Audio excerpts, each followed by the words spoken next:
তোমরা জানো যে হ্যাভ এবং হ্যাজ কোথায় ইউজ করা হয়? ইংরেজিতে হ্যাভ এবং হ্যাজ কোথায় ইউজ করা হয় তোমরা সেটা নিশ্চয়ই জানো। তো হ্যাভ এবং হ্যাজ এটা কিন্তু একটা প্রেজেন্ট টেন্সের মধ্যে পড়ে, ঠিক আছে? তো যেমন আই হ্যাভ এ পেন, ঠিক আছে? আই হ্যাভ এ পেন এটা কিন্তু আছে অর্থে ব্যবহার করা হয়, মানে আমার আছে, I have a pen, okay.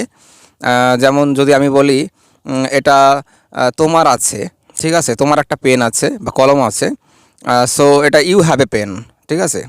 You have a pen, I have, you have and we have, সেক্ষেত্রে হ্যাভ ইউজ করা হয় উইয়ের ক্ষেত্রে, মানে একটা বৃহৎ অনেক লোকের ক্ষেত্রে দেখা গেল সেক্ষেত্রেও কিন্তু হ্যাভ ব্যবহার করা হয়, যেমন we have, they have, okay.